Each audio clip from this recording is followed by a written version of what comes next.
It's that time again, a Zero video where I don't actually play Zero. Today we're going to be taking a look at a sort of review of Vanguard Zero, but 2 months after it has come out. So it's not so much a review, but more of a reflection, kind of thoughts, impressions. And basically I've distributed this into the goods and the bads, you know, the kind of pluses and minuses of the game after the 2 months. We've seen a lot of sides of it, we've seen good things, we've seen bad things, and so I'm going to just kind of wrap it all up and go over everything as a whole. So I'm gonna start with the good stuff, I think. I was thinking which one makes more sense to start with, but I guess I'll start with the good stuff and then go to the bad stuff. So, good stuff. First things first, like, the rules are fun. The rule changes are just overall fun. It's a good thing for the game, and it's overall just, I don't know. A lot of us were skeptical at first. I should maybe adjust my light a little bit. There we go. I was skeptical at first of how much I'm gonna like the game. Sorry, I'm kind of sweating because I was packing. I have to leave in like 15 minutes.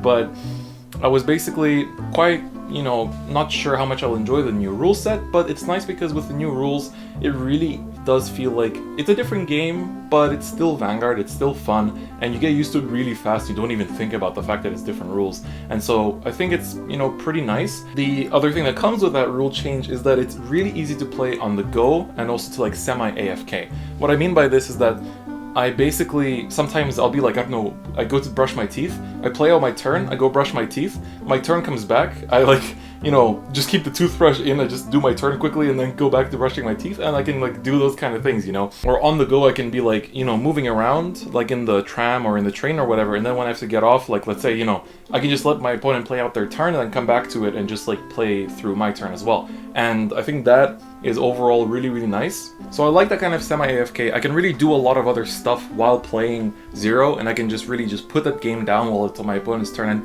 I actually like that. I like that side of it, and it makes it easier to AFK, and for, you know, busy adults, this is definitely a blessing more than a curse, so I think a lot of us do appreciate it, and so I think when the English release comes through, you guys will also appreciate it too. Next thing is the rank rewards are actually amazing. Now, the first season wasn't so good, it was just Blaster Blade, and I mean, while it's an important card and it's, you know, kind of the face of Vanguard, it's not that incredible and that amazing.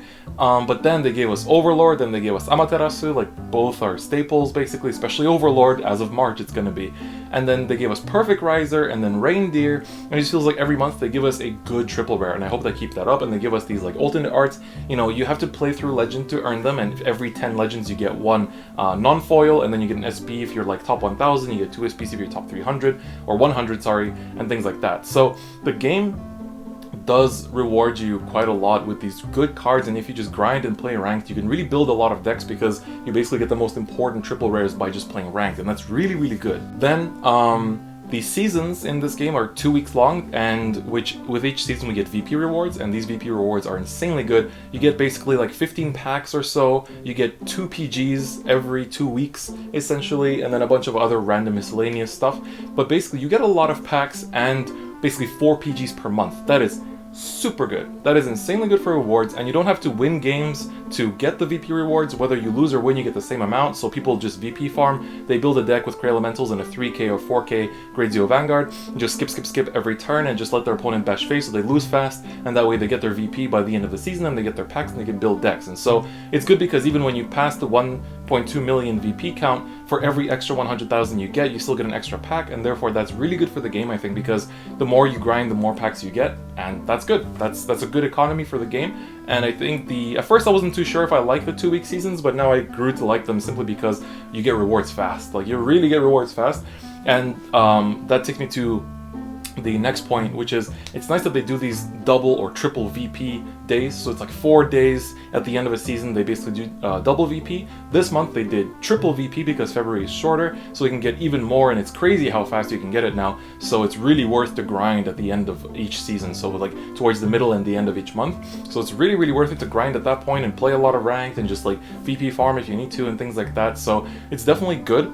Maybe the existence of VP farming is a bad thing, but at the same time it's just like it doesn't ask you to do too much. I had to VP farm last season and it was fine, so I kind of realized it's okay. The meta, as of right now, is fairly diverse. Every season has been fairly diverse. I would say that there is a best deck, but even the best deck can lose simply because of the mechanics of the game, because defensives play a big role, and even the worser decks can win simply by you know, your opponent not checking a defensive, or you playing really aggressive, like a bunch of crits, for example. Like, I found that I win more with decks that run more crits, especially in DP or like in Risers, simply because they kind of like cheat your opponent out of a game, you know, and like things with DP, like with Laurel Resands and stuff, is just really, really strong. So I like that the meta is quite diverse. We'll see if that keeps up, or if it's going to be dominated. We have the end next month, so we'll see how that, you know, plays with the game, but I think it should be pretty interesting. And then the other nice thing is that there's a lot of nice customization in the game. Not just the My Room stuff. The My Room stuff is good for the casual player base, but maybe not so much for the tryhards that don't care about it. But there's a lot of events that give you a lot of stuff. Like, we've got so many character skins. Like, now we got Korin and Asaka. You get so many sleeves. You get sleeves from random, like when Vanguard was at Comiket, we got some random sleeves. Like, they do a bunch of login bonuses all the time, and it's just overall, like, feels relatively generous in that sense. And in the sense of customization, it's really, really nice that they give out a lot of stuff. Which takes me to my next point, which is that when you open packs, you get these pack tokens, and then you can exchange them in the store for random stuff. And every month you get a free character for 200 tokens to exchange for. And so this is nice because you not only get these characters, like I got Yuri this month, which was really cool, but you can also get like Dragonic Overlord and triple rares like that, which I'm sure they might do again in the future. So that would be really, really nice. You know, maybe for Blaster Dark or Phantom Blaster Overlord, you know, things like that, or Phantom Blaster Dragon rather. So I think it's pretty cool that they do things like this, and it's overall just nice that, you know, they have this kind of sparking system in a way that gives you extra rewards, and you can always exchange them for cool little promos and characters and packs as well. So it's pretty nice. Then I already mentioned that 4 PGs per month is very good. And then 2 more things of the good side is that the developers fix bugs fast. When there's a bug or somebody abusing something, they fix it on the spot. They really don't wait with this. I really, really like that. It's a super good thing. And the fact that they don't, you know, waste time to just like wait until somebody abuses the bug for too long is really good. They fix bugs really fast. Like, if you've been playing the game, you'll notice that as soon as there's something off, they fix it on the spot. They give you compensation packs or gems, and it's just good. It's really, really good. Final point is, randomly we'll get buffs to cards. Like, Dayusha randomly gets a new skill. You know, things like that are super exciting, and going forward and seeing how that's going to evolve throughout the card releases, that'll be really interesting to see. And I'm just personally really curious to see how the game will evolve through all these buffs that they give to random decks. And I think that's just going to be really fun, because it's really exciting to see these kind of buffs, or like Laurel becoming 7k, you know, things like that. It's just really exciting, and I like that a lot. So I'm looking forward to how they keep balance in this game through these little buffs. So that's the end of the good stuff. There's some more probably I could think of, but that's like the main stuff I wanted to mention. Now, the not so good side. Worst thing is, luck becomes very apparent in long play sessions. When you play over like for hours at a time, you really notice that luck plays a huge factor. If your opponent checked the defensive, your turn just kind of ends, unless you're playing something that can make huge numbers like DP, but even DP doesn't always manage to do that.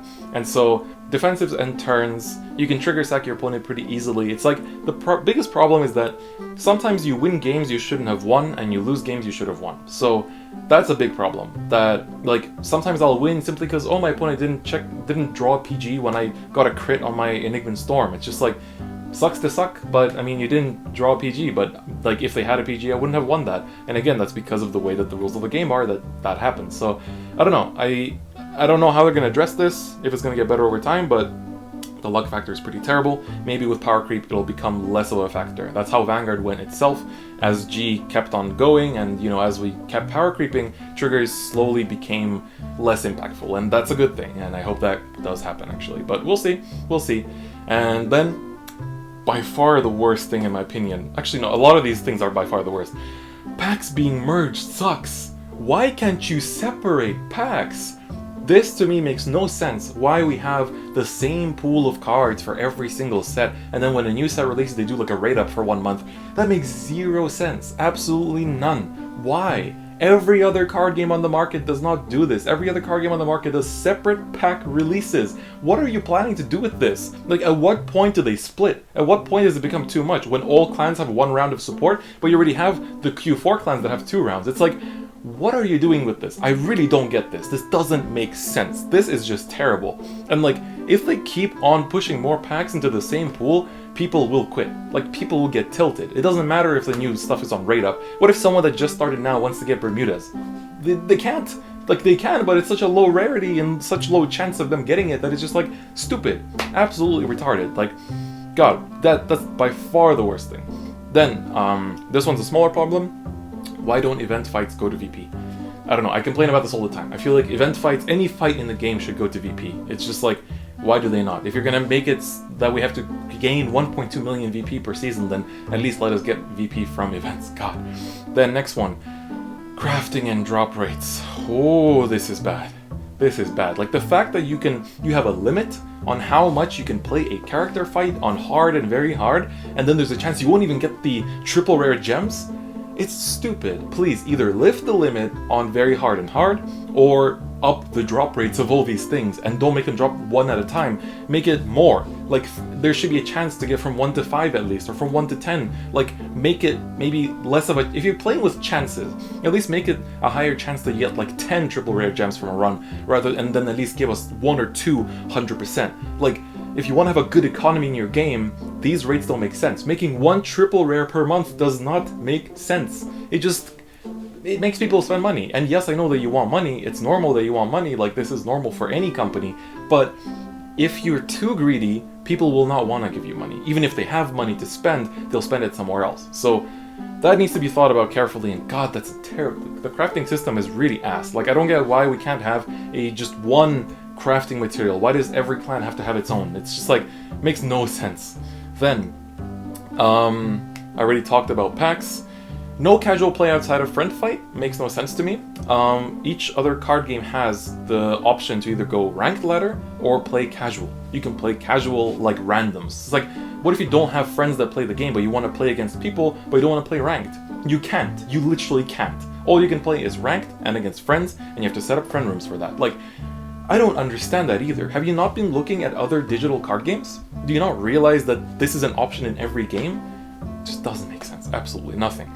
Then, character fight limit is stupid. I already said this. My room coins take up way too much of the daily login and VP rewards. Like, why are 4 out of 7 days random my room coin shit? Nobody really cares about the my room. Like, sure, there's quite a few people that do like the customization aspect, but do people only play this game for the my room stuff? No, they play it for Vanguard. They want to build decks, open packs, like craft cards.